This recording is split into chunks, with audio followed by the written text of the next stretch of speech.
माननीय सभापति महोदय, किसी भी राज्य की वित्तीय स्थिति निवेशकों द्वारा वहाँ पर स्थापित किए गए उद्योगों से ही बदलती है और निवेश वही होता है जहाँ पे विकास की संभावनाएं होती हैं।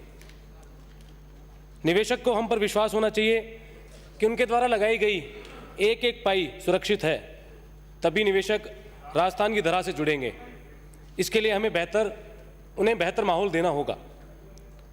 पर अगर बात करें राजस्थान इन्वेस्टमेंट समिट की, तो उसके कार्ड पर खुद मुख्यमंत्री जी का नाम ना होना बेहद आश्चर्यजनक है।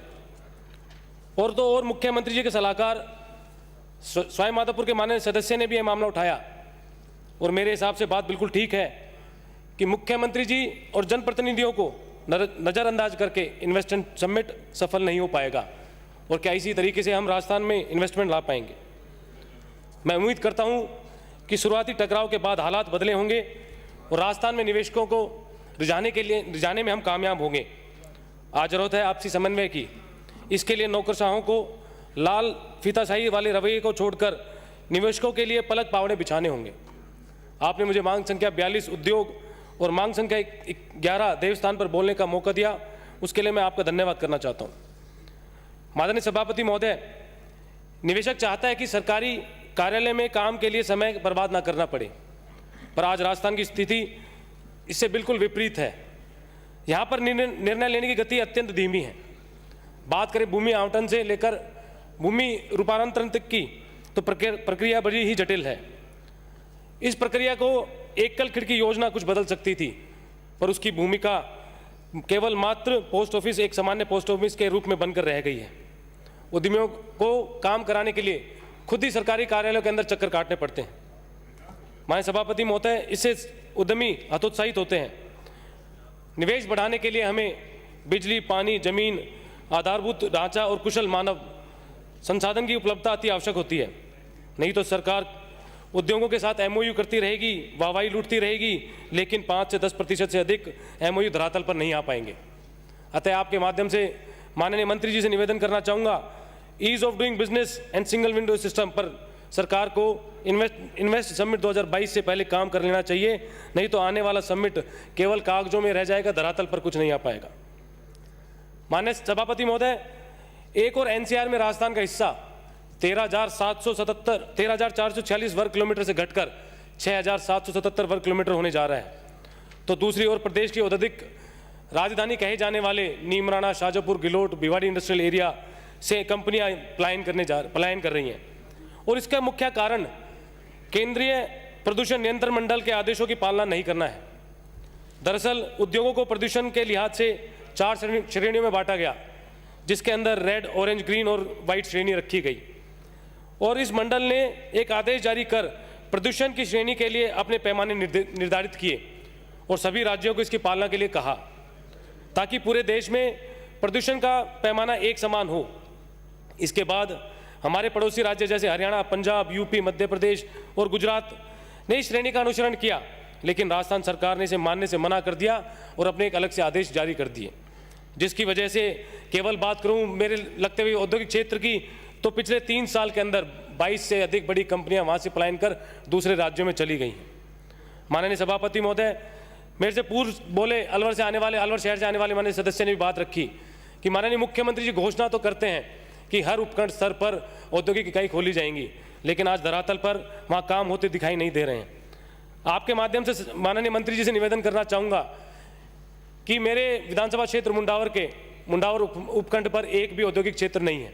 और बात करूं रायपुर और रानोट, एक गांव पड़ते हैं मेरे विधानसभा क्षेत्र में, वहां पर सैकड़ों भूमि चारागाह उपलब्ध है और वो क्षेत्र उस नेशनल हाईवे पर पड़ता है जो कि भारतमाला के 2 प्रोजेक्ट दिल्ली और बॉम्बे और पनियाला मोड़ से लेकर जो चंडीगढ़ को 2 प्रोजेक्ट बन रहे हैं, उनको जोड़ने के लिए केंद्र सरकार ने एक हाईवे प्रस्तावित किया है।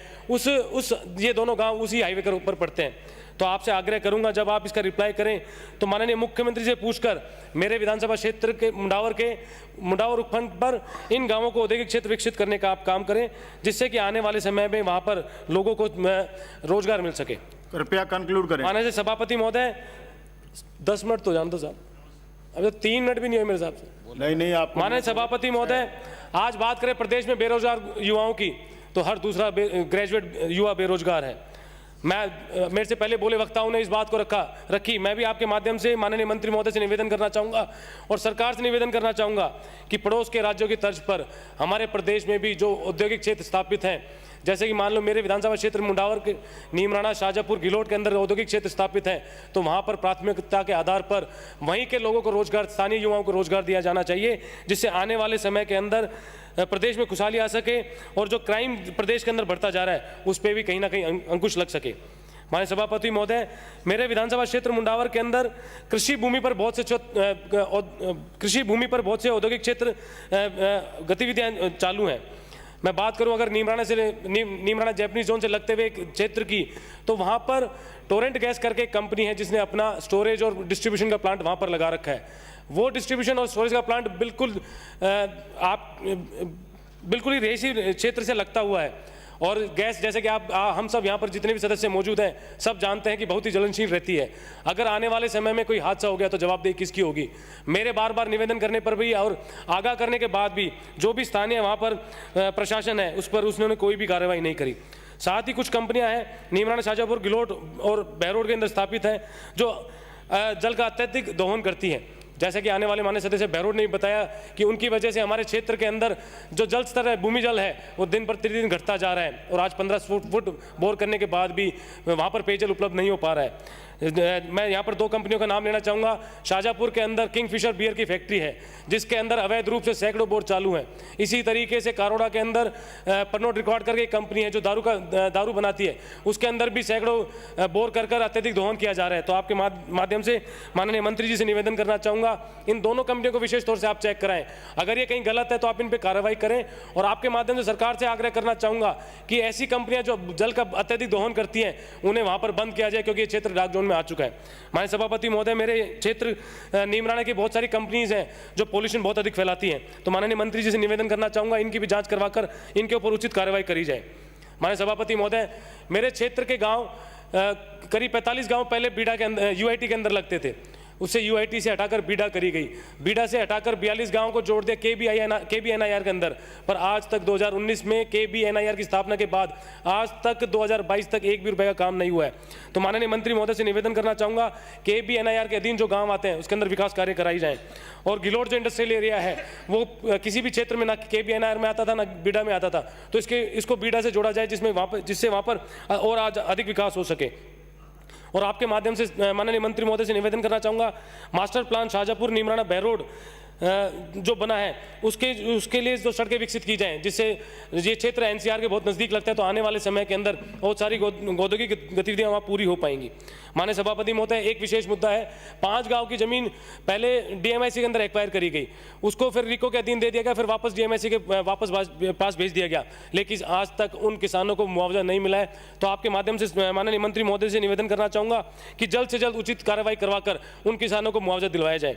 माननीय सभापति महोदय, सीएसआर का मुद्दा सभी जनप्रतिनिधियों ने उठाया, मैं भी आपके माध्यम से सरकार से आग्रह करना चाहूँगा।